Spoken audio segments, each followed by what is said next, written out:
All right, let's get this started. We have a fairly full agenda today. We'll drop that in the chat for you all.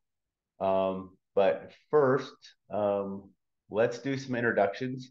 So Samantha is not going to be here. She is flying back right now from the APA conference. It looks like Todd, you made it back safely yesterday, and I know a few others. Julie was out there. So hopefully it was a good conference. But we'll go through quick introductions here. I'll run through by city. Seems like about the best way so we don't lose track and I don't have to try to follow everybody around the screen. So we'll go through alphabetically, and then if you at the end, if you're not with one of the local communities, we'll capture you. I know there's a few people that aren't with the city here. So we'll start with Alta, Bluffdale, Brighton. I'm going to go back to Bluffdale since I just saw Grant's audio kick on. Hi, Grant. Copperton, Cottonwood Heights, Draper. Todd Taylor, Draper City. Todd Draper, Draper City. Perfect. Brett Milburn, Draper. Oh, hey, Brett. Yep. Hey, Jory. Immigration Canyon, Harriman, Holiday, Kearns, Magda, Midvale. Adam Olson with Midvale City.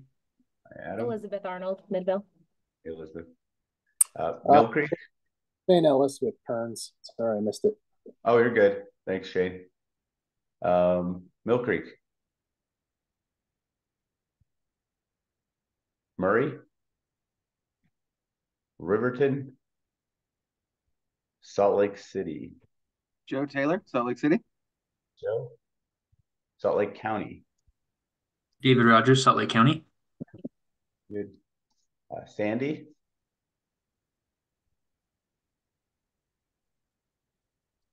South Jordan.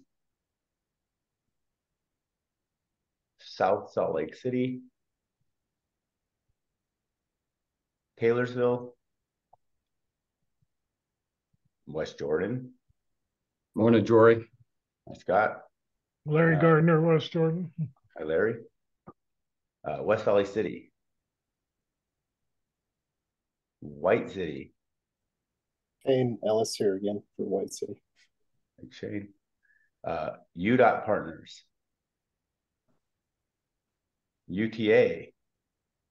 Matt Gray, UTA. Matt. Anybody from Federal Highways? And WFRC, I have Jordan Chandler, Ted Knowlton, Jory Johnner, Julie Bjornstead, Lauren Victor, Jay Musqueda, Ben Withridge, Tim Watkins, Matt Ryan, Josh Reynolds, Bert Granberg.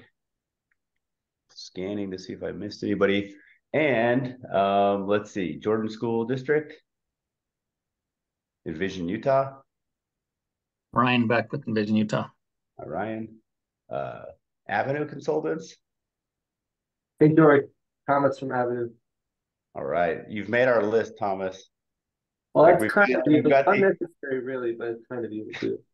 We've got additional groups, and you come so frequently, you've made the list. Bike Utah. Cameron Carter with Bike Utah. Rosie Hernandez. I skipped Rosie. Sorry, Rosie. And anybody else? I see Brittany Ward from Sandy joined. Anybody else on that did not introduce themselves? Yeah, Alan Matheson from the Point of the Mountain Project. Good morning, Alan. Preston Larson, UTA Service Planning. Perfect. All right. Well, Jordan, as you see people come in, if they pop in a little late, maybe we'll just shoot a message in the chat and ask them to log their attendance there. All right. So action, we sent out minutes or meeting summaries for February 21st meeting. Do we have, hopefully somebody reviewed those. Anybody want to make a motion to approve those?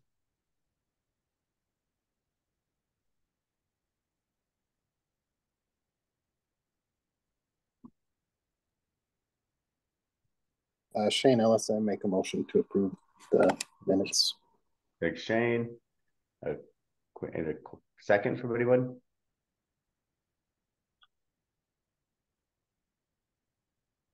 Sure, I'll second it. Thanks, Scott. Any discussion on the summaries? If not, kind of like the way Barton does it up in Ogden, we'll go by a vote of silence since it's really hard to do a whole bunch of people saying yay. So if you oppose it, speak up. If not, we'll assume everybody said yay. All right, crickets, good. All right, first agenda item. Something that we've added to our Regional Growth Committee Technical Advisory Committee for the last, I don't know, about a year. Local community highlights, and we have two Draper City staff member here to provide a little bit of update of what's going on in Draper City. So I'll turn it over to Todd and Todd. All right, thank you. We actually have three of us here. We also have Brett Milburn, our Assistant City Manager, who'll be presenting some of this today. And hopefully I can get to at least some of the presentation here. Everything just disappears off your desktop when you're trying to get to it.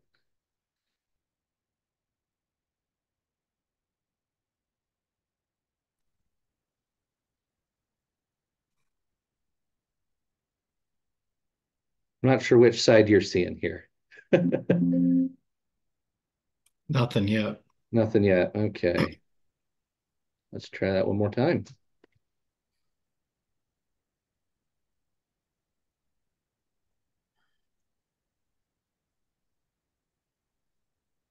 I'm glad Alan Matheson's on the presentation here too, because a lot of what's going on in Draper's happens to be just a small project he's working on. And it's always a pleasure to work with our friends in Draper. Great partners. All right. Hopefully, are you seeing that now? Yep. Okay. I can get the screen straight. And thank you for putting up with us. I know we have probably, as you mentioned, you've been doing these for about a year, and probably for about the last 6 months, we've been consistently putting this one off. We kept thinking we'd have a little bit more to present if we waited until a few things occurred.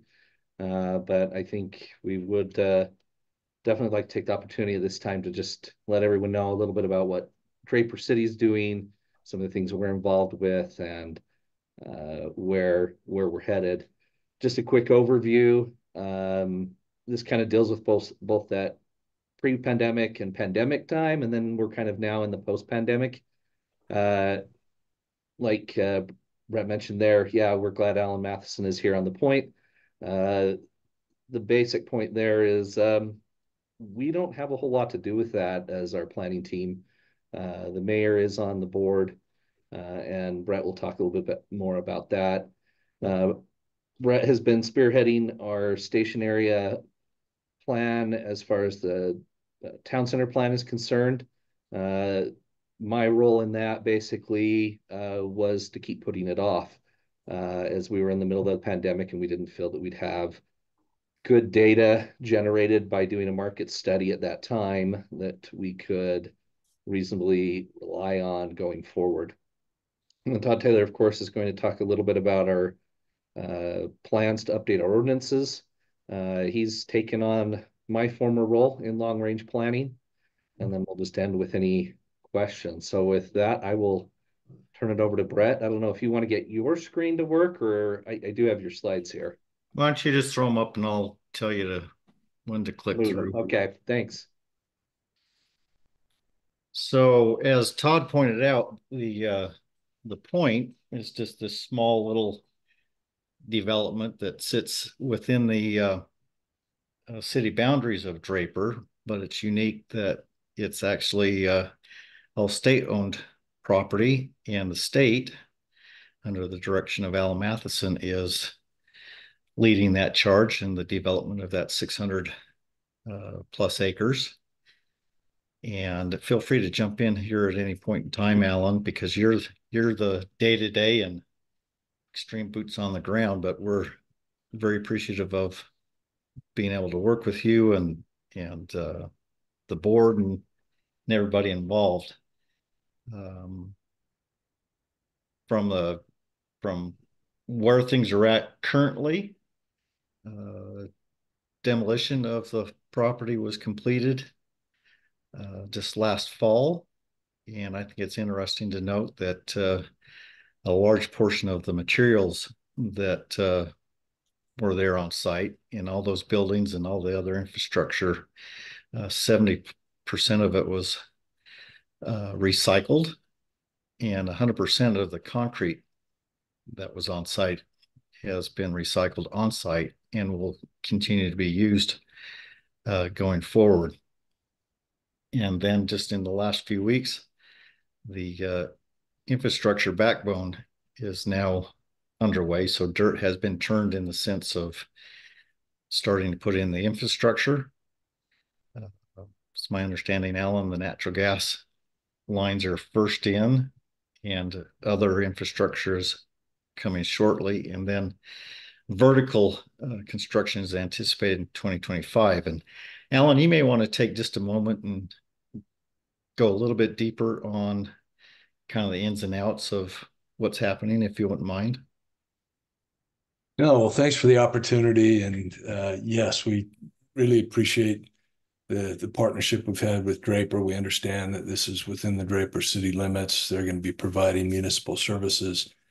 And so we're trying to work through all the complexities of different jurisdictions, et cetera. But we think this is going to be a benefit to certainly the surrounding area, but also throughout the state. And what Brett said is all accurate. Natural gas lines being put in right now.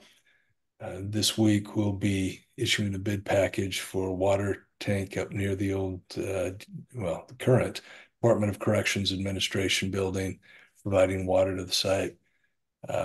You'll see bid packages going out in the next couple of months on some of the roads and other wet and dry utilities. And so we're anxious to get going. There's a lot of work going on behind the scenes to start attracting tenants, and hope to have some announcements there before too long.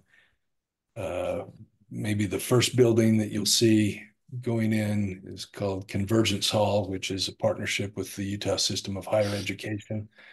It's in part state funded, but it'll be a place that will have offices, assembly halls, maker space, labs, housing for post-grad students. And really the idea is that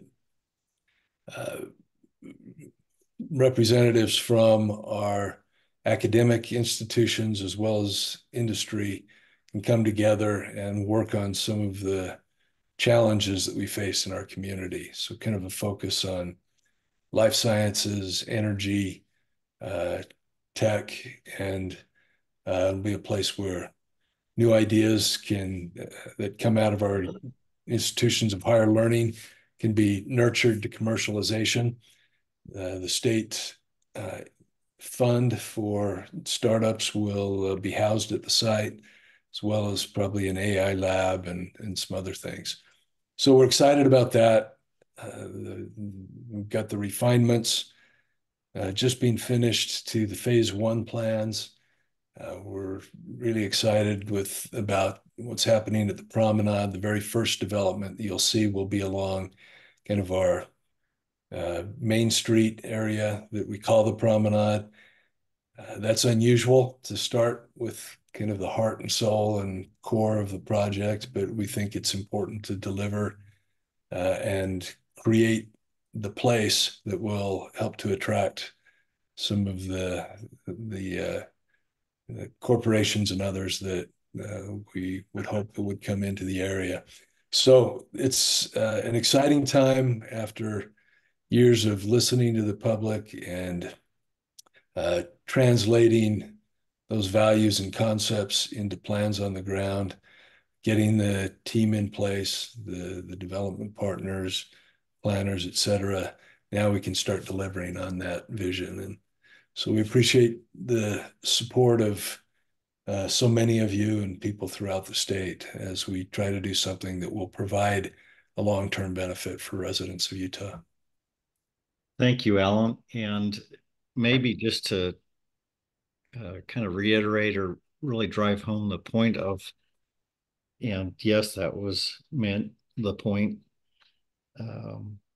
yeah, how unique and one of a kind and enormous project this is. When you take basically a blank slate of 600 plus acres in the middle of prime economic development and opportunity, and where the bulk of people are moving and the energies that are being generated and opportunity for synergy and just the multitude of moving parts and pieces. This is not like anything else that I think anybody has been involved in before. And I would say almost on a daily basis, we're learning something, aren't we, Alan? We are. It's the amount of complexity is kind of mind-boggling. Everything from, the actual, okay, here's 600 acres and how do we vision it, to then all the different steps to make that vision come to fruition, including the partnerships, the agreements, working with all the different entities, trying to understand and get a grasp of, okay, when we're talking natural gas, how much natural gas is going to be needed, how much water is going to be needed, what's the size of that infrastructure, not only for today but throughout build out, and then the roads and everything. And then of course you have the whole aspect of the actual building of it and having great developers partnering with the state, and then of course the whole marketing and then filling the property. So it's extremely exciting. I'm sure Alan probably bites his nails once in a while, but he's a man that knows how to get things done, and I applaud him. And I'm always amazed at how cool and collected he maintains himself. So, but we're all excited and continue to work through this. And it's neat to see what was once, you drive by and, oh, there's the prison, to what is going to be world-class development. So we're excited about that. Brett, thank you for sharing that. And I just need to thank the transportation agencies who've been partnering on this. I mean, transportation is critical, making sure that there are regional connections into and out of this project is vital. And so UDOT's working on a road system with frontage roads off of I-15, front runner station at the site that'll be connected by high capacity transit going into Utah County. And so a lot of pieces there to make sure that the alignment, the mode are all well thought through. And I think the plans are well underway on all of those pieces. So we appreciate the transportation agencies as well.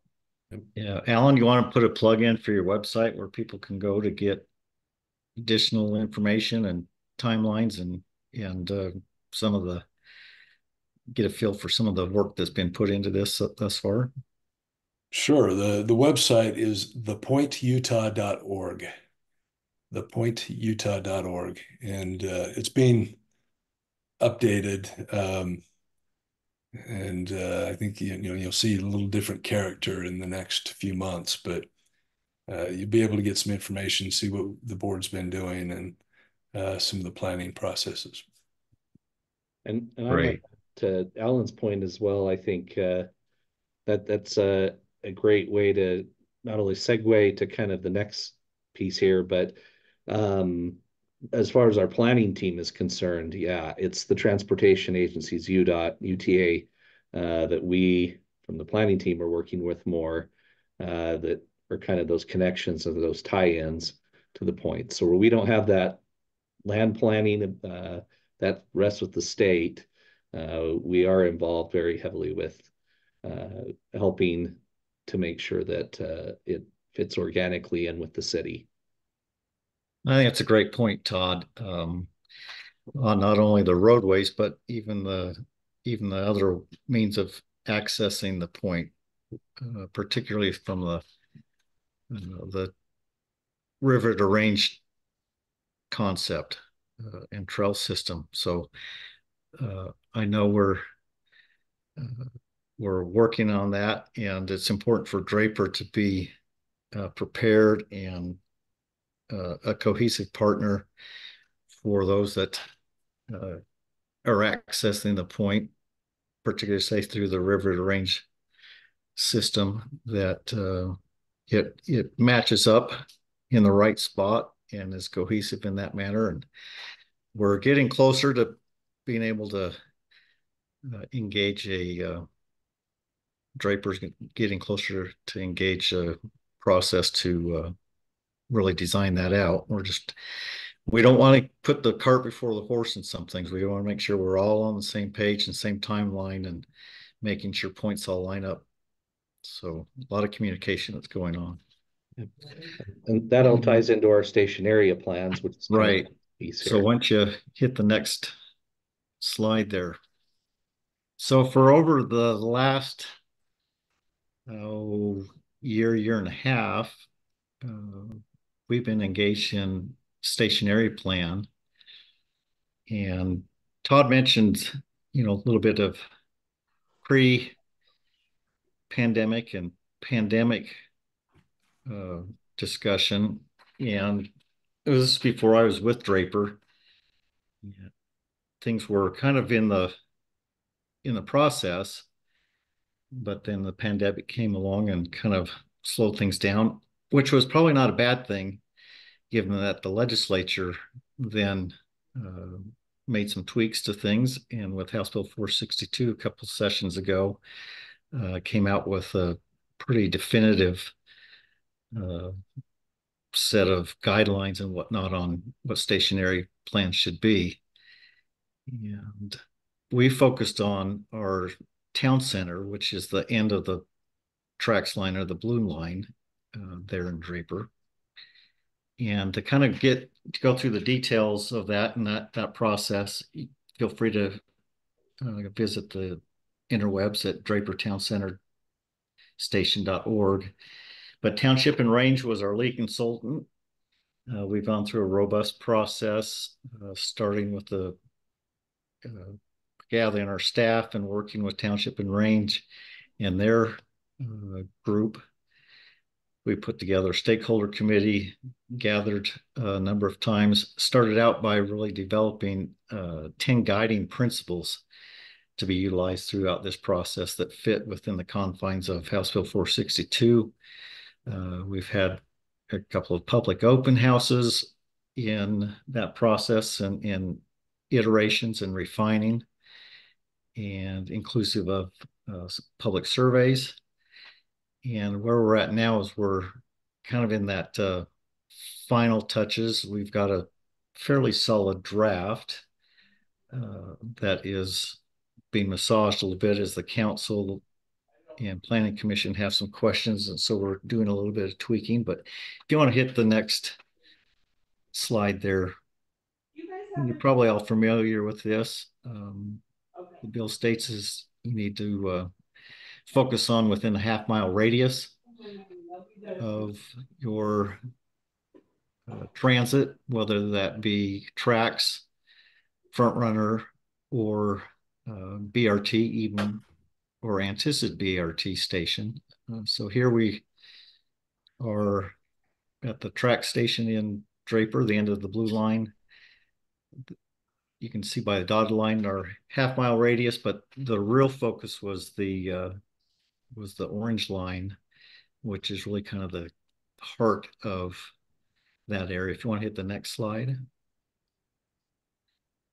And we identified various characteristics within that area and our study area, and kind of put some context to what is already there and what we kind of envision in those particular areas. And knowing that we do have an existing town center zone, but knowing that that will probably need to be changed and adapted as we continue to move along this process. Next slide. This is a little bit hard to see, but you can get a sense of some of the work that's been done. And what's really kind of unique is the major roadway there is Pioneer Road, and we're kind of into two separate distinct sections. On the south side of the road is our existing city hall, and Draper City owns all the property from where you see City Hall now, basically all the way up to 13th East, which is and our Draper Park that you see there that Todd is highlighting, with the exception of the Salt Lake County Library and the senior services facility. But all of that side of the road is more of a civic type use. So that's where a lot of that focus is kind of pushed, is to the idea is to maybe bring in a community center of some sort, some retail restaurant type thing. And then on the north side of the street, of course, the big anchor is the UTA property, their parking lot that services the track station. And then the other big tenant is IFA. Both partners have been at the table, anxiously engaged, and there's a lot of great ideas here. Of course, the big question that particular council is trying to work through is finding this balance on housing and density to make everything work. And so that's kind of where we're at currently, and hopefully in the next number of months we'll have this teed up and ready to go. Anticipated to be done by now, but as we were finishing this towards the end of the year, we kind of wanted to see if there were any additional changes out of this last legislative session before we put it fully out there. So that's kind of where that's at the moment.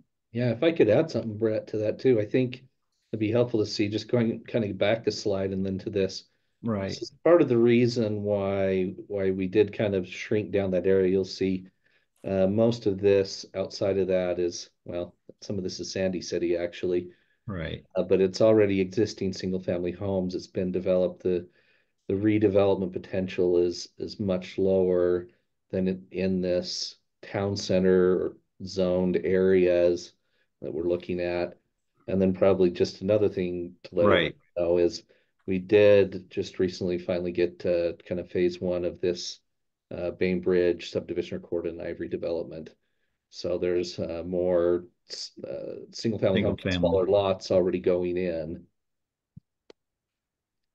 But as you can see, it has a lot of potential. We're excited to see how it all shakes out. And I know we have developers that are anxious to see how it all shakes out too. So we'll go from there. And of course, next on the plate is we have our Kimball Station area, and I don't know if either Todd or Todd wants to address that, but we're getting ready to start teeing that process up too.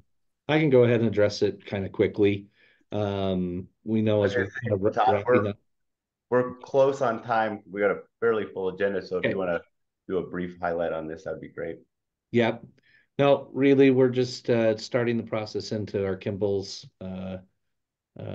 lane plan. It will very similarly have a core, the Olivari farm property that I think everybody has been looking at. Every developer gives us a call about every month on, just went up for sale next to the station. And so we anticipate that there'll be some changes coming there.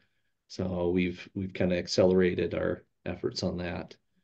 Then we'll just go quickly over to Todd Taylor, just to talk about some of our efforts in redoing our ordinances.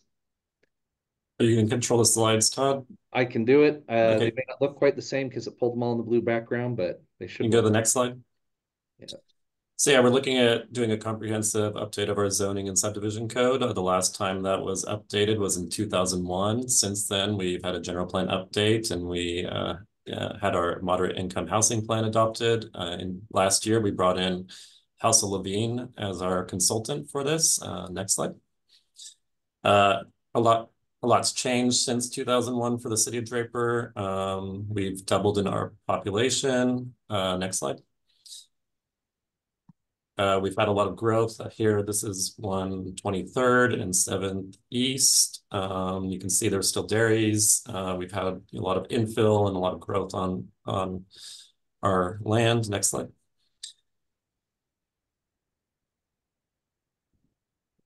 And then this is Bangor and I-15 back in 2001.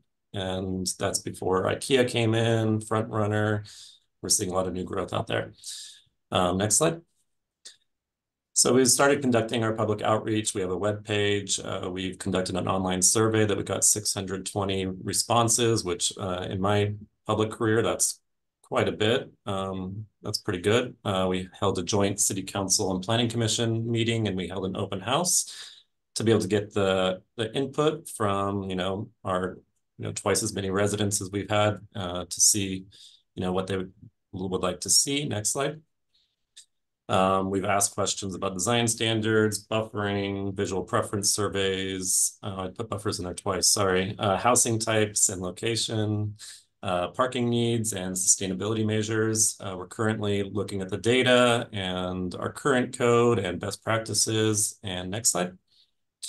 We're hoping to have some analysis and preliminary recommendations soon. And then ultimately, by spring of 2025, we hope to have something more interesting to share with all of you when we wrap this up. And if you have any questions, you can contact me. Thanks. And Todd, do you happen to have that website? Yeah, I'll put it in the chat. Okay, thank you. As you can see, for most of this, we have a lot of this all hitting about 2025. So that might be the next best time to check back with us on what we've actually been able to accomplish and get done. Any other questions you have for us? There's a lot going on. I remember there's a video out there of a news anchor highlighting when Draper had its first stoplight. And I think it was like sometime in the 80s. And so you guys have grown very significantly over the last few decades. And so there's always something going on. And as, we continue to morph together at the county line there, you guys are at kind of the epicenter of that growth. And so nice job planning all this and good work. Thank you. Let's move forward. Item number 3 is a compilation of Wasatch Choice Vision updates. And so we'll start with Julie Bjornstead. She'll talk about the Beehive Bikeways. Tim, you can jump in after Julie's done with the city and town center planning graphics and that work. And then Josh Reynolds will talk to you all about some new map resources on housing.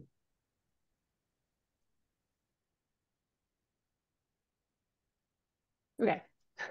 All right. Hi, everyone. Good morning. It was nice seeing some of you at APA this past week and weekend.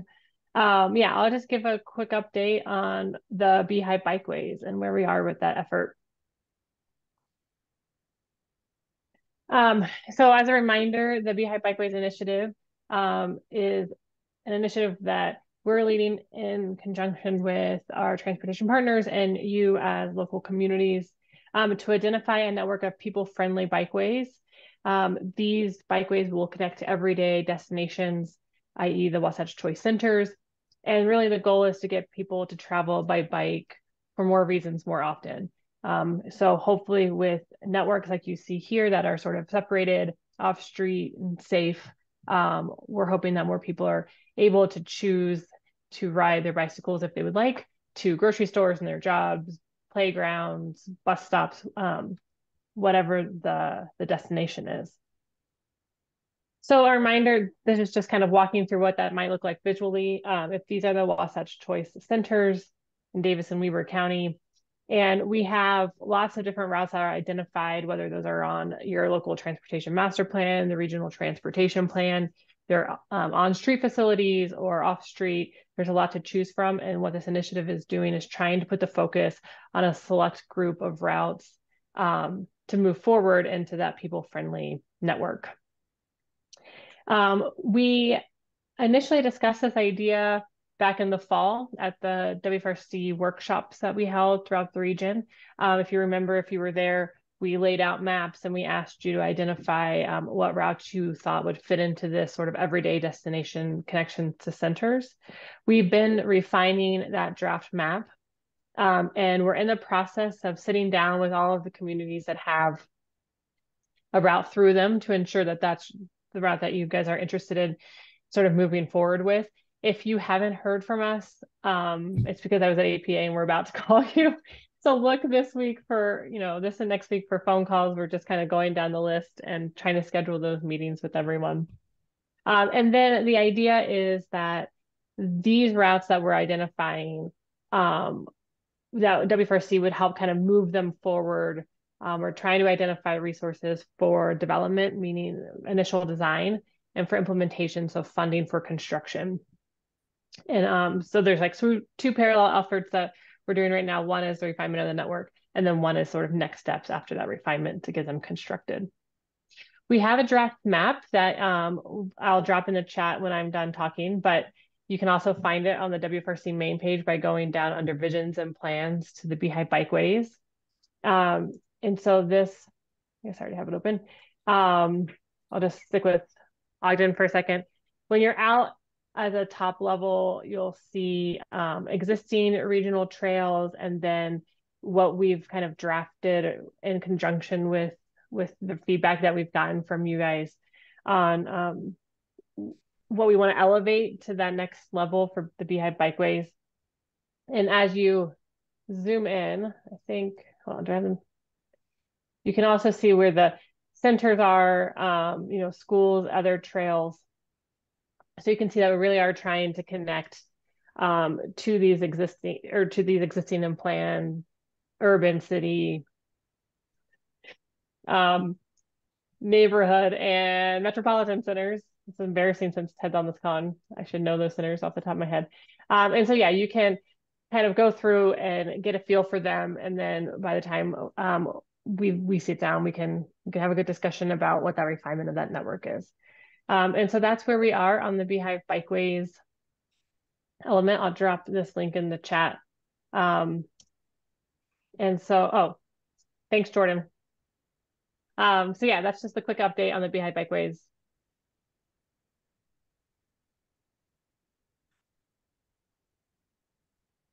Josh or Tim or Ted, I don't know if you wanted to add anything or if anyone had any questions about the effort there. I'll do a sentence that, by developing this plan for a higher quality component of our active transportation system, hopefully that gives you as communities ideas of things to work on with adjacent communities. But to be explicit, we will also for communities that want to advance components of this new, more aspirational network, we want to help connect you with implementation resources. In other words, money. So this will be an initiative that we will just do what we can to help connect you with money, and that's part of the idea here as well. I just want to plant that seed.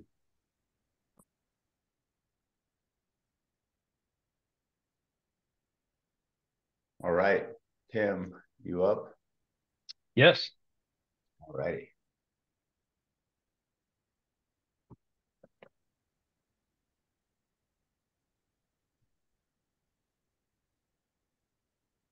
All right. Is my screen visible to everyone? Thumbs up? Yes. Thank you. Well, I'd like to share an option, some tools that we're exploring that we'd love your feedback on today. And specifically, as we now completed the 2023 adopted plan, 2023-2050 regional transportation plan, the next 4-year cycle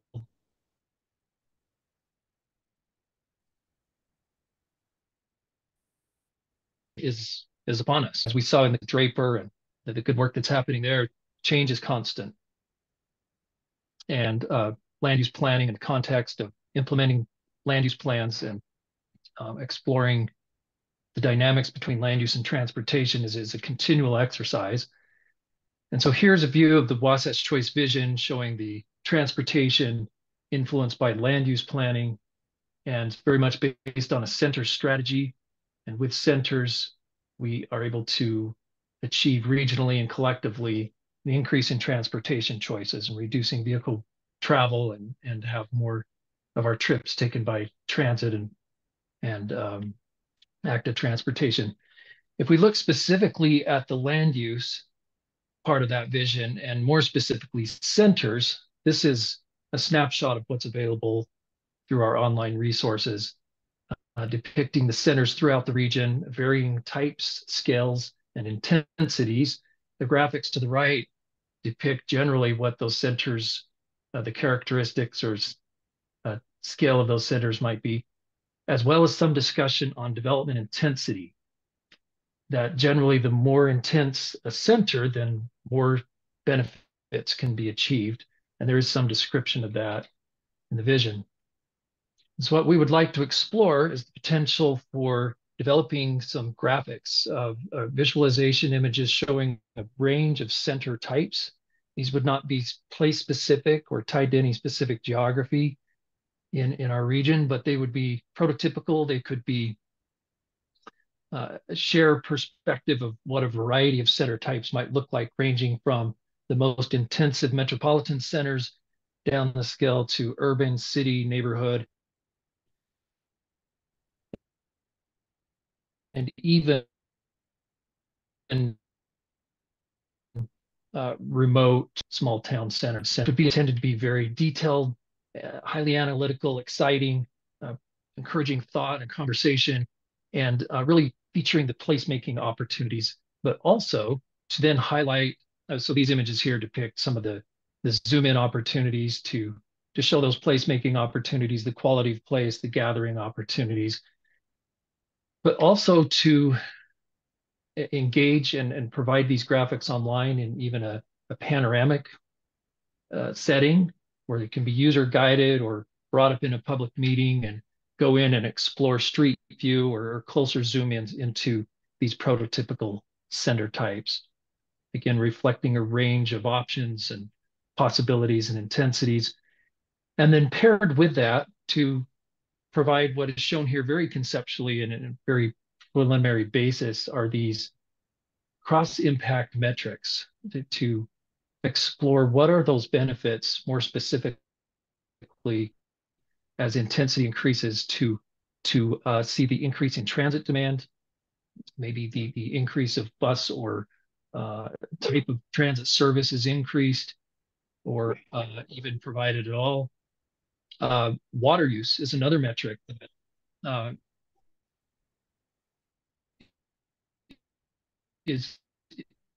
water is used much more apologize for background noise, but water is used much more efficiently in centers, particularly outdoor water use is much less per acre, per unit.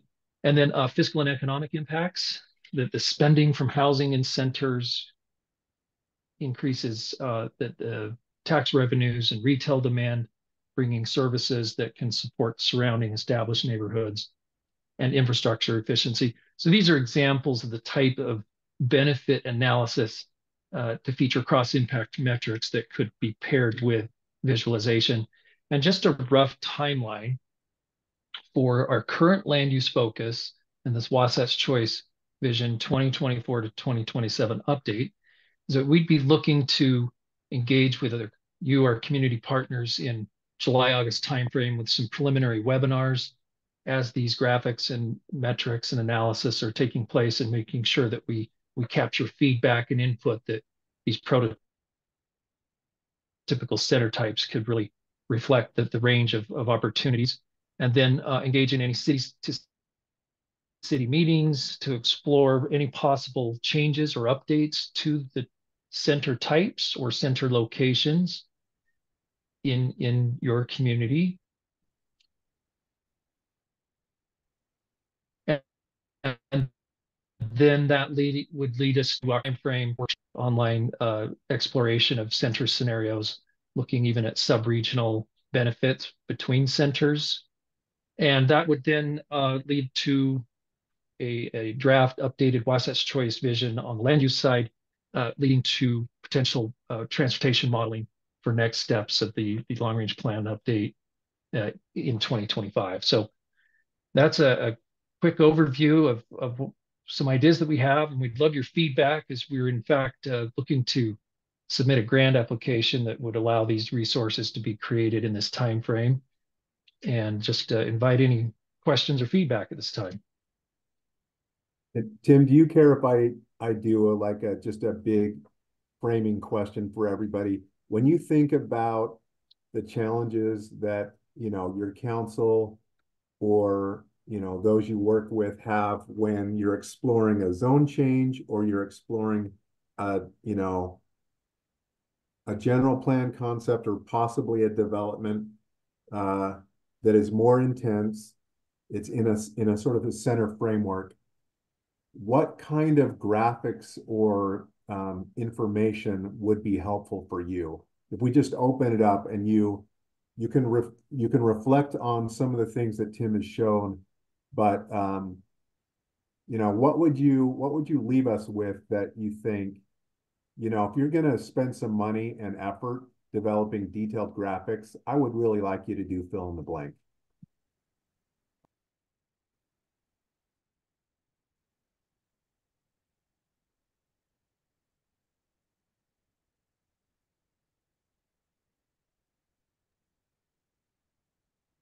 Hey, can I say something about that?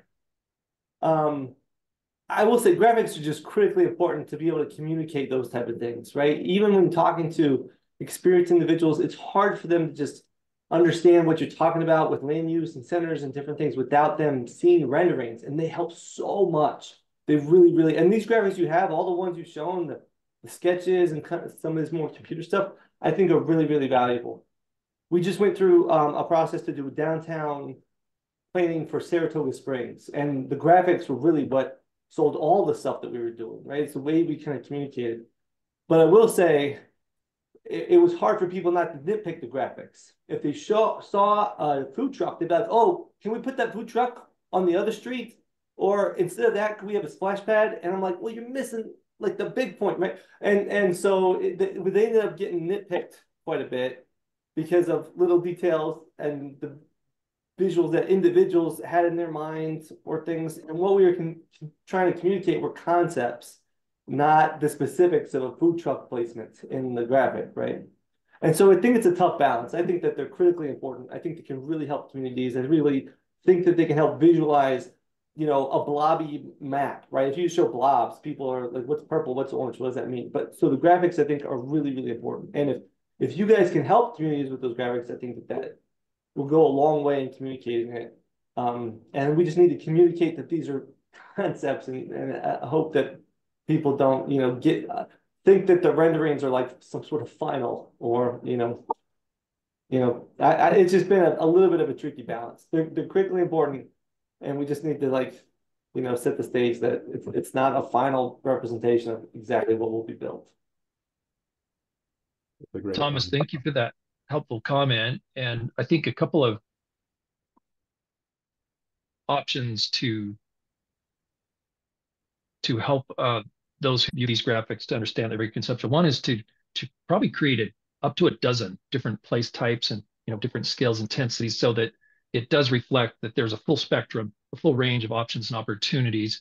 And then paired with the fact that these would not be tied to any particular place, but represent more prototypical. And hopefully those two strategies, along with other options and techniques, would help it remain more conceptual and less detail critical.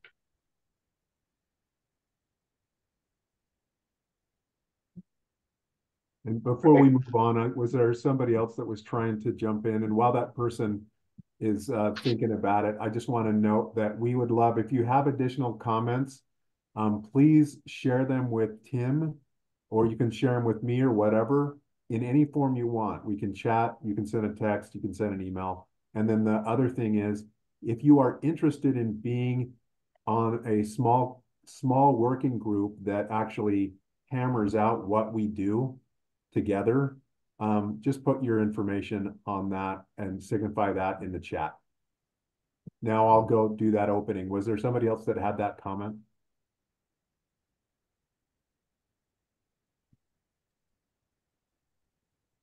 Okay, sorry to jump in, Tim. Jory, back to you. All right. Tim, if that wraps up yours, we'll move to Josh. That sounds good. I'll share our presentation. You're gonna hear from Josh soon enough, Jory, but I'm gonna kick this off if that's okay. Josh and I talked a lot about how we could make this presentation as interesting as possible in 10 minutes. And we pretty much concluded that the best thing to do was for me not to talk much.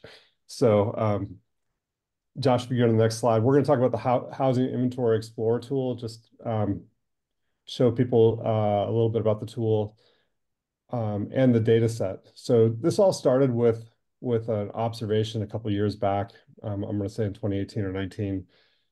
Someone trotted out a stat that I thought was just awesome. And it was something like, I'm paraphrasing, 80% of new housing units in Salt Lake City built in the last 25 years were within a 10-minute walk of a transit station. I think it was in Vision, Utah, but I'm not sure. And I was like, just click. We should be able to do that. We should be able to do that type of stat, looking at the housing trends in any part of the region for any type of sort of specific interest we have. So basically, this concept led to us building a tool. Next. And this is really important to the work that we do within the analytics group at WFRC. Understanding recent trends and how they're distributed across the region are key to developing our future land use forecasts. One more, Josh. And the other thing that we're doing with this data set is we're able to create more meaningful, more accurate in density calculations, so dwelling units per acre, than you can do with just the straight up parcel data, because we're looking at, for example, the common areas that are owned by planned unit developments and condo plexes. So these are this is the quick background why we built this data set and the web map, and I'm going to turn it over to Josh. All right, thanks Bert for the introduction. So if you haven't met me, my name is Josh. I'm also in the analytics group.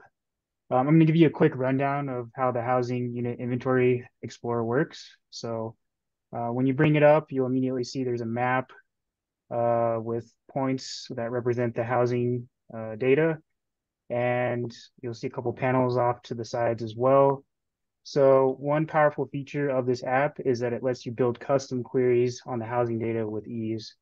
So you can do things like filter by geography, such as the counties, cities, or Wasatch Choice center boundaries.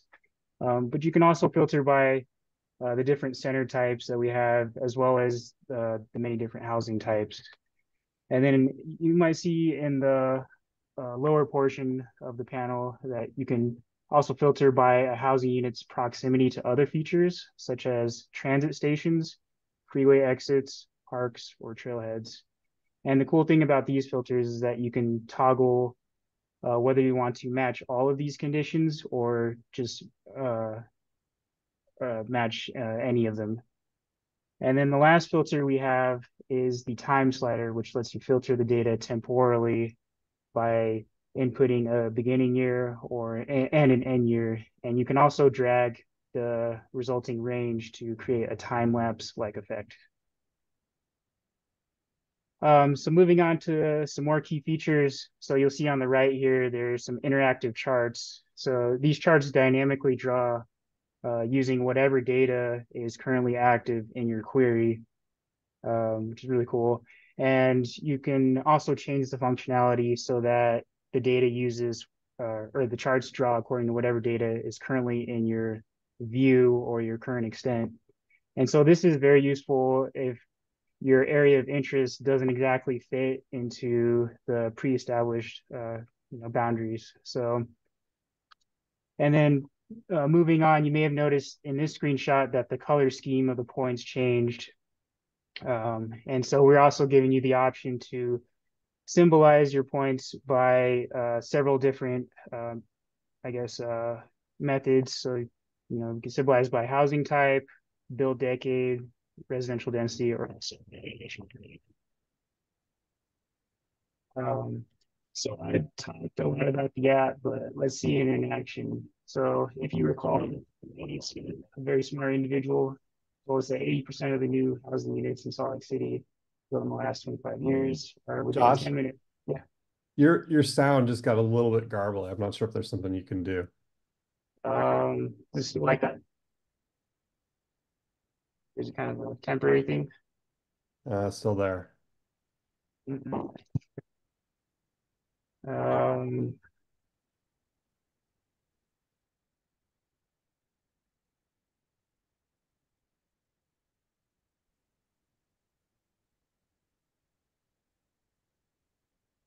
It wasn't terrible, Josh. You just sounded a little bit like a robot. am I still a robot? Yeah. Yes. Or you just have a froggy throat a little, but it's doable.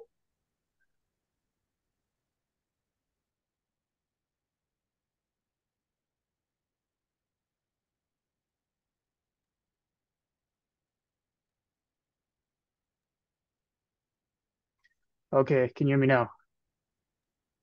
Much better. Awesome. All right, so moving back to the statement that Bert just told us about. So we want to know what percentage of housing units that were recently built are within a 10-minute walk of transit. And so let's see how we can use this app to answer that or confirm this statement. And so to get to this app, you can navigate to wfrc.org, which I'm sure you're very familiar with by now. And if you go to the Maps and Data panel and navigate to the Map Gallery, which hosts a lot of our awesome apps that our staff produces, you can find the Housing Unit Inventory Explorer right here. You click that, it'll boot up really fast. And so the beginning of the statement asks what percentage or how many housing units were built in Salt Lake City in the last 25 years. So to do that, I'll go to the city filter, select Salt Lake City, and you'll notice each time I select a query, the charts update instantly as well as the total units. And so then I'll use the time slider to filter to the last 25 years. Since the most recent data we have is in 2022, I'll select 1997. And then you can see that we have about 23,000 units that were built in the last 25 years in Salt Lake City. Before I kind of move on with this, I'll just mention some features. So you can pan around, zoom in and out, you zoom in far enough, you'll see if the points actually convert to their parcel shape. You can also click on individual parcels to reveal more information about that specific housing unit. And then you can also change the base map if you want to make them a little bit more visible. So I'll zoom back out here and finish up with this query. So the last thing we wanted to know is what percentage of units were within a half-mile walk of transit, which is about a 10-minute walk. So what I'm going to do is switch the toggle to match any of the conditions. I'll add a half-mile filter to this tracks filter and then also the front runner filter. And you can see that the total units updated to 18,500 units. And so some quick math, 18,000 divided by 23,000 is roughly 80%. I didn't do that in my head. So quick analyses like these are pretty easy to do in this app. However, if you need to do something more complex, I will mention that this full housing data set that we produced is available at the Utah Geographic Resource Center's website. And I'll leave you with one last Easter egg. So the URL at the top here remembers everything we've been doing in the app up to this point. And so you can copy it and paste it in other places, and it'll take you exactly to where you left off, which is pretty neat. If you want to send your analysis to other colleagues, or if you want to embed this in your website, it's pretty handy. So back to the demo, or back to the presentation. So just some more quick ideas you can explore. Using this app, I was pleasantly surprised to find out that about 93% of housing units in the WFRC area were within a half-mile walk of a park, trail, or trailhead. I think that was pretty cool. And then just another quick observation I had was, it's using this app, you can see how less frequently condos are built, and you can kind of see the rise of townhome development over time, which is pretty neat. And then just some closing thoughts. What's next for us? So we plan on adding subregions to our geographic filters. So you have something that's a little more finer scale than counties, but larger than cities for your regional analyses. And then we plan on updating the data using the most recent assessor parcel data later this year. And then we also hope to add Utah and Washington County to this tool as well. So I added the link to the app down below, so feel free to check it out, have fun with it. And then there's also some additional resources on the side here. I mentioned UGRC hosts the housing data if you're interested in downloading it. And then I also have to plug our statewide TAS level household and jobs forecast, which is, our best estimate of where the Utahns are going to live and work from 2019 to 2050 as part of the 2023 RTP. And then finally, I have to mention the Gardner Policy Institute. They do a lot of awesome work in the housing, demographics, and employment space. So go check them out. And then I'll turn it back to Jory, or if anyone has any questions. Any other questions for Josh? Josh, you did get a nice plug in the chat from Joe Taylor. So he said it was so cool. But it is a really great tool. Our analytics department has a lot of really cool interactive maps, tools like this to utilize not just this housing volumes, population, employment. We're working on ridership. There's a lot of data out there. So when in doubt, if you're curious about any data needs or anything like that, reach out to Bert and his team.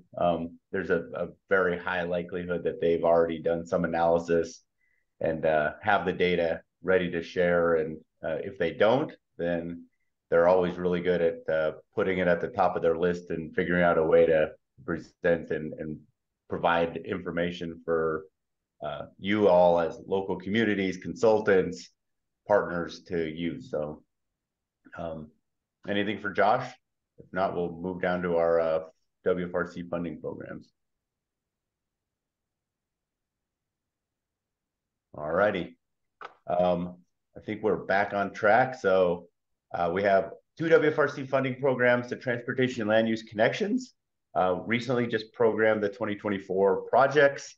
And then, so Matt Ryan will discuss those. And then we are in the middle of our Transportation Improvement Program programming. And we are fortunate enough to have Ben Withrich with us to kind of highlight and share with you all projects in your communities that are moving it their way through the process and have been recommended by the Transcom TAC. So your sister technical advisory community, mostly made up of engineers in that group. This group is mostly planners, economic development. So with that, Matt, you want to jump in? You got about 10 minutes for each of you. All right, sounds good. Thanks, Jory. Let me get my screen shared. All right, are you seeing my slides? Yes, sir. Perfect. All right, my name is Matt Ryan. I'm a community planner here with Wasatch Front Regional Council, and I'm excited to announce to you all the Transportation and Land Use Connection 2024 project awards. So first, a little bit about the TLC program. It provides technical assistance for plans, studies, policies, ordinances, and even implementation strategies, maybe to help enhance developer interest in an already planned, center somewhere, or also completing tricky transportation connections throughout communities. But the overall goal is to help cities meet their goals for growth, as well as support the Wasatch Choice vision. And in addition to that, each project touches on 4 distinct criteria, which includes maximizing the value of investment in public infrastructure, enhancing access to opportunities, as well as increasing travel options and optimizing mobility, and just creating communities where people can live, work, and play. As for this year in particular, the total budget is over $1.7 million. That's comprised of $214,000 in local match and over $1.5 million in TLC partner funding. And also thank you to our partners, UDOT, UTA, and Salt Lake County for their contributions to this amazing program. And this funding will support 11 distinct projects, 5 being in the Salt Lake, West Valley urban area, another 5 being in the Ogden, Layton urban area, and 1 in our rural planning organization area. As for the first 3 awards, these projects are focused on small area plans and urban centers. And first is the Clinton General and Small Area Plans. This is our biggest award for this year. This is really exciting as Clinton seeks to update its 2013 general plan with an overarching theme of areas of change, corridors, and centers. This revision will include 3 small area plans, updated standards for commercial corridors, and ordinances within the 3 small area plans to include missing middle housing. And then next we have the Kaysville City Center Small Area Plan. This one's exciting too because the city identified this area within their 2022 general plan, and it also serves as a future Wasatch Choice Vision Center. So this project will focus on helping Kaysville develop its goals and achieve a vision for this area they seek to see growth. And last, we have the North Salt Lake City Town Center Urban Design Standards, building off their 2016 Town Center plan and helping, working with a consultant to, identify specific blocks for redevelopment within the town center zoning district, and also develop a final product of comprehensive building design and urban design standards as well. And then the next 3 are corridor and trail plans, starting with the Salt Lake City 500 South and 600 South Grand Boulevards concept development.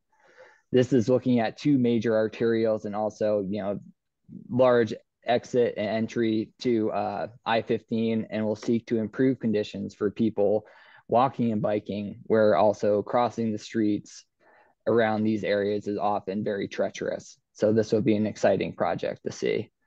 And then next we have the Midvale City Porter Rockwell Trail Plan.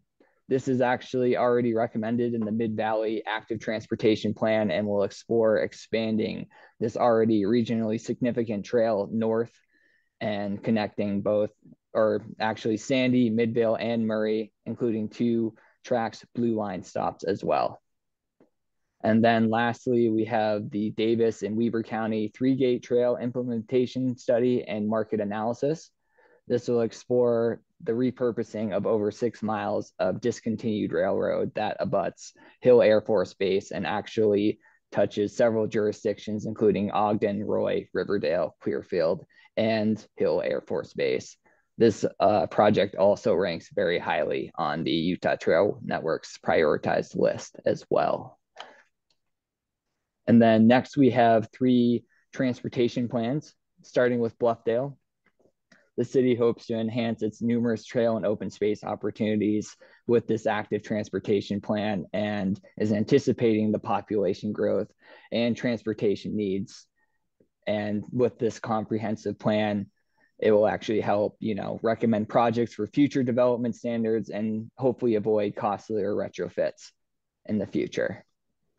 And next we have a combined active transportation plan and transportation master plan for the city of Riverdale, or Riverton, excuse me.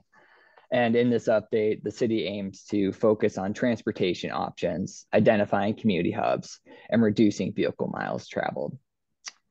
And last but not least, we have a Clearfield Transportation Master Plan. This is Clearfield's first transportation master plan and will look to kind of diversify the language that exists in their general plan and create more mobility options for residents of Clearfield.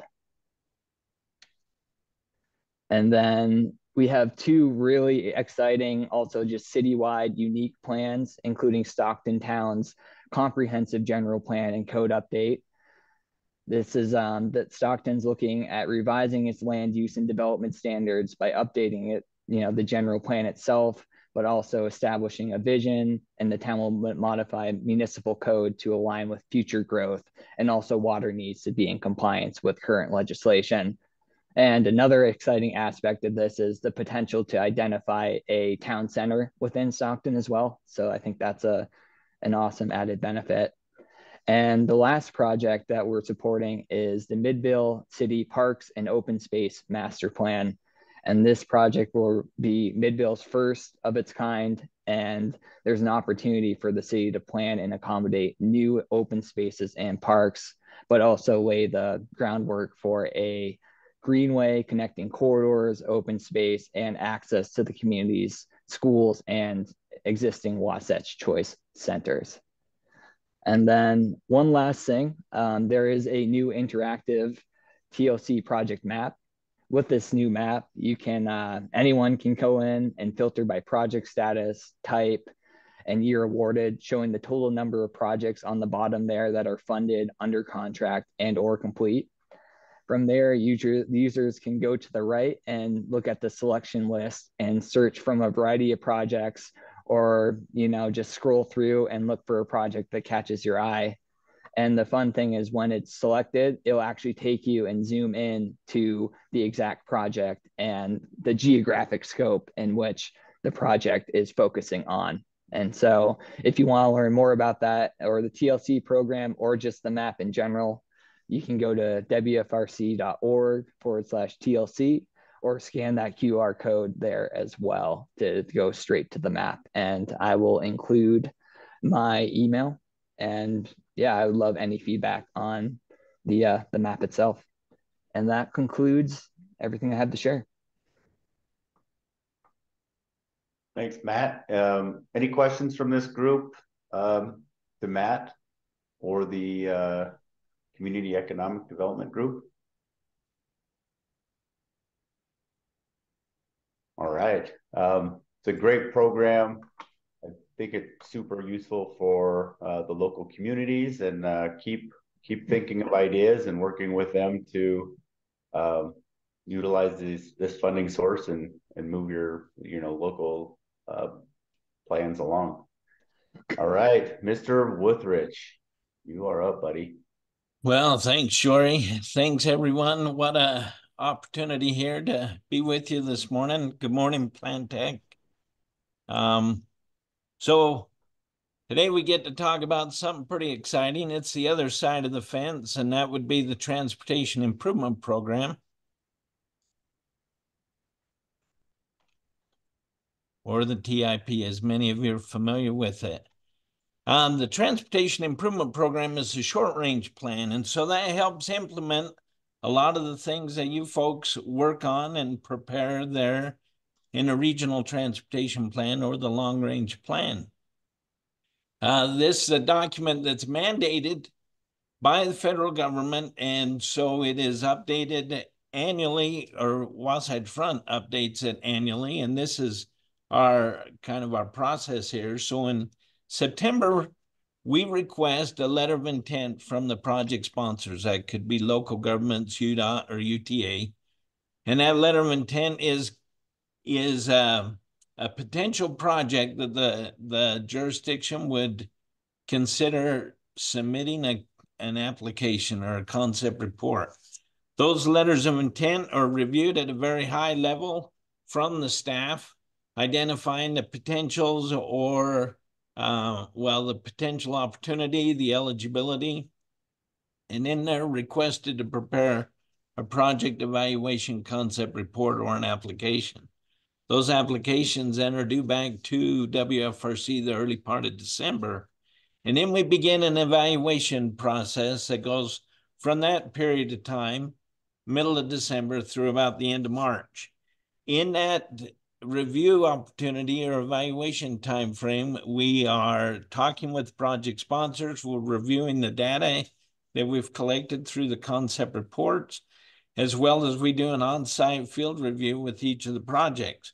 We bring all that information back and we meet with our technical advisory committees, or the Transcom TAC, during the month of March, the latter part of March. And the Transcom TAC reviews the projects, reviews the information, and then they make recommendations as to what projects Transcom ought to consider as it moves into the draft program. So currently in our process, we're right here. We're in the April-May period where we've got the draft projects from Transcom's TAC, and we'll be presenting that information to Transcom next Thursday. And so I was asked if I would share with this committee some of the information regarding as to what projects were recommended or moving forward. But to give you kind of an idea there were over 55 or 50 plus projects that were evaluated in the Salt Lake urban area. 58 to be exact. Those 58 projects, total project cost was more than $583 million. There were 30 projects that were requesting STP funds, totaling more than $139 million of federal funds, the STP federal funds. We had available about $24.4 million. In the Congestion Mitigation Air Quality, or the CMAQ program, we had 11 projects, or 11 asks, totaling more than $36 million in ask for an available amount of about $7 million. In the TAP, there were 10 projects requesting more than 17 plus million for an available amount of 2.6 million. And then 7 carbon reduction program, or CRP, totaling more than $15 million for an available amount of 2.5 million. So you can see the great responsibility that rests upon the shoulders of the TAC members as they review the information and hopefully are recommending the best projects for the available funds for this particular time. So there were 12 projects in the STP that were recommended to receive some funding. Some of the projects were fully funded, some were partially funded. And as we coordinate with the city staff in this recommendation, the city staff then is charged with going and finding the additional funds or coming to the table with additional money. So real quick to go through those 12 STP projects, I'll just highlight them quickly and we'll go through each of them in less than a minute.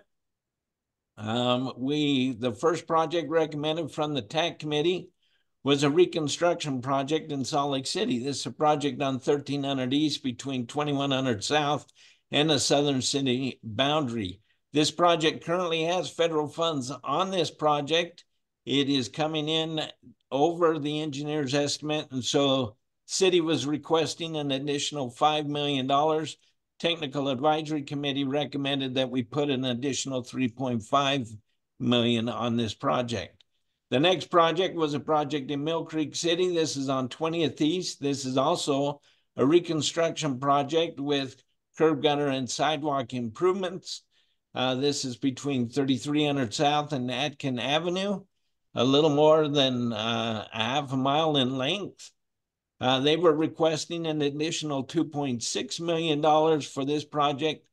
There are federal funds also programmed on this project. The TAC recommended an additional $1.5 million. Next project is a project in Murray City on 5600 South. This is a reconstruction project between 9th East and 13th East. This project's estimated at $9.8 million. The funds being requested are $3.8 million. This project also has additional or other federal funds also on the project. TAC recommended an additional $2.5 million for this project. Then we have a request from West Valley City and Taylorsville City. This is on 3900 South. This is bike lanes, bike and ped improvements, as well as roadway improvements between Redwood Road and Jordan River. Estimated project cost is $10.8 million. Funds being requested was $6.8 million, and the TAC recommended that we program $2 million and at this particular time. Next project is project in Riverton. This is on 1300 West. This is to reconstruct with minor widening, including improvements to curb, gutter, and sidewalk. This project estimated cost is $9.4+ million. The funds being requested were $8.2+ million, and the TAC recommended $1.4 million on this particular project. Next project is a request from Magna. This is an intersection project. They're at 2700 South and 8000 West. This is to realign the west leg of that intersection. Estimated project cost is a little more than $6 million. Funds being requested was $2.2+ million. There are some federal funds on this project, and the TAC recommended that we program the full requested amount at $2.2+ million. The next project is a project in West Valley and Magna. This is on 7200 West. This is a reconstruction with minor widening between 4100 South and 3900 South. This project estimated cost is $5.9+ million. Funds being requested was $5.5+, and the TAC recommended that we program $2 million on this project. Next project is in Harriman City. This is for new construction on 6400 West between Harriman Boulevard and Midas Creek, about a half mile in length. The estimated project cost is $9.2+ million. Funds being requested were $6.5+ million, and the TAC recommended $2.7 million. Next project is a project in Magna. This is on 8000 West. This will dovetail into the intersection project that we talked about. This is to reconstruct with minor widening, including curb, gutter, and sidewalk improvements between 2500 South and 3100 South. Project estimated cost is $8 million. Funds being requested is $3.7, and the TAC recommended $1.5 million. Next project is a project in Draper on Pioneer Road. Interesting here to the presentation there from Draper City. Project estimated cost, $4.6+ million. Funds being requested was $4.2+ million. TAC recommended $3 million. The next project is a request from UTA. This is on the Tech Link Tracks Environmental and Concept Design. This is a new line for the light rail. Estimated project cost for this portion is $3.8+ million. Funds being requested is $2 million, and the TAC recommended the $2 million. Then the last project in the STP program was a request from unincorporated Salt Lake County on 13th East and Galaxy Drive. This is to eliminate left turn movements off of Galaxy onto 1300 East. It's posted now, but these improvements would construct an island there, prohibiting any left turn movement. The funds being requested was a little more than 80,000. TAC recommended the full 80,000. Now, some of you have dealt with federal programs in the past. You're thinking, what are you doing? It'll cost more than 80,000 just to talk to the consultant. Well, in our field review, this is one of the benefits of the field review, as we were out on site with personnel from UDOT, Federal Highways, UTA in the county, as well as our staff. It was discussed on site that for this amount of money, we could probably work somehow to swap out the federal funds once this project is programmed, bring in non-federal funds, and then this project could be accomplished for the requested amount. So that would be all of the STP projects that were requested. There were 11 asked in the CMAQ program, and there were 5 projects that were recommended there, totaling $7 million. Those 5 projects, real quick in a nutshell, is the South Jordan request on the Jordan River connection to Front Runner Station. Estimated project cost is 1.5 plus million. Funds being requested is 1.4 plus million, and the TAC recommended the full requested amount. The next project was a request from UDOT and Draper. This is on 123rd South in the Lone Peak Parkway. This addresses the turn lanes off of the freeway off-ramp, southbound off-ramp, over to Lone Peak. Estimated project cost is 6.3 plus million. Funds being requested was 4.1. But the region has gone back, identified additional funds, and they made a request for 2 million or 2.5 million. So the TAC recommended that we do 1.5 million out of the CMAQ funds for this project. The next project is a request from UTA. This is for the Davis-Salt Lake Connector construction. This goes from Farmington City up to the university and to the research park area. Estimated project cost is $75 million, not strictly from our program, but they were requesting $5 million from the federal funds, showing the local support. TAC recommended $1 million on this portion of the project. Additional funds were recommended from the Ogden-Layton urban area for this same project. Next request was for an intersection in Salt Lake City up on Sunnyside Avenue. This is to take a T intersection, a regular at-grade intersection, and construct a roundabout. The estimated project cost is $820,000. The TAC recommended the requested amount at $762,000. The next project is a project in Sandy City. This is an intersection at 1100 South and 1000 East. This is a regular 4-legged at-grade intersection with the desire there is to construct a roundabout. This is on the northwest corner there of Alta High School. Funds requested was 3.4 plus million, or sorry, 3.2 plus million, and the TAC recommended $2.1 million out of the CMAQ funds. So that was the 5 projects that were recommended funding through the Congestion Mitigation Air Quality Program. Now, since the carbon reduction program, or the CRP program, is very similar to the CMAQ, some of those same projects were reviewed and evaluated in the CRP program. And so 3 of those projects were recommended. The other half of the requests there on the 123rd South and Lone Peak Parkway turn lanes, the TAC recommended the additional $1 million out of the CRP, giving them the $2.5 million that was requested for the project, with the department coming up with the additional $4 million plus.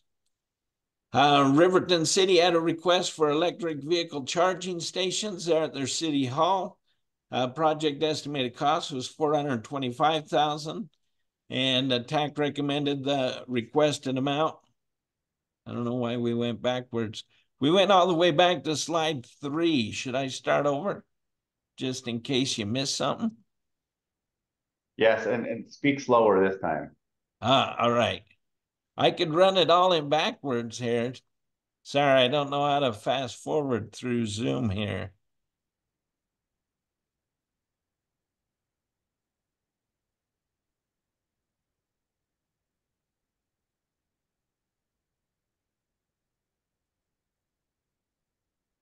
Okay, so the CRP program. So in the CRP program, we talked about the additional amount for the Lone Peak 123rd South. There was the Riverton City request for electric chargers there at the City Hall. The TAC recommended the requested amount of $385,000. And then for the intersection, the construction of the roundabout on 1100 or 11,000 South, 1,000 East, roundabout there by Alta High School, the TAC recommended the additional 1.1 million, giving them the 3.2 million plus necessary for that project. That would conclude all of the projects that were recommended through the carbon reduction program. The last program then was the TAP program, and there were 10 projects requesting funding, totaling more than 17.3 million. There were 5 projects that were recommended some funding, and those 5 projects are as follows. West Valley City's 13th West Bike Lanes project.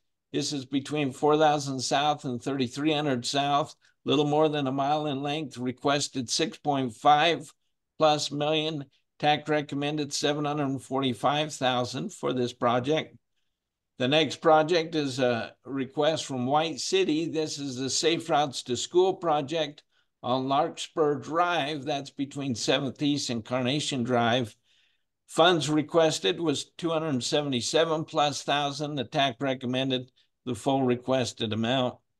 The next project is in Mill Creek. This is also a capital improvement, but involves safe routes to school there with a crosswalk and a crossing at 3776 South, 27th East. You can see as the little catwalk comes down, and then you have a drop off or steps. The requested amount was 376,000 plus, and the TAC recommended the full requested amount. The next project was a project in Holiday City. This is on 2700 East. This is for pet improvements. This is phase 2 of a project that they're working on between Morningside Drive and Melanie Drive. Project estimated cost is 900,000 plus. Funds being requested was a little more than 900,000. And the TAC recommended 700,000 for this project. Then the next project is in Greenbike. As you know, Greenbike's been around for a number of years now, since 2013. A lot of the bikes and a lot of the stations are wearing out. The docks are wearing out. CMAQ funds, which we've funded a lot of Greenbike projects with, cannot replace existing. CMAQ can only be used for expansion, but TAP funds can be used for expansion and replacement of equipment that's wearing out. So they made a request there for 459,000 plus, and the TAC recommended 459,000 plus for the project. That would be all of the projects that were reviewed and evaluated and recommended from the TAC committee.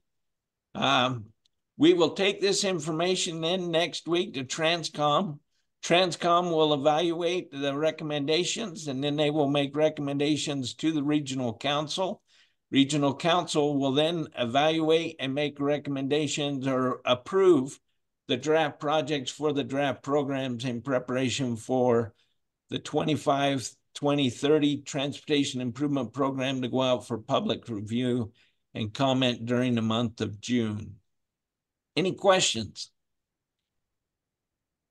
I think they're all asleep, Jory. Sorry about that.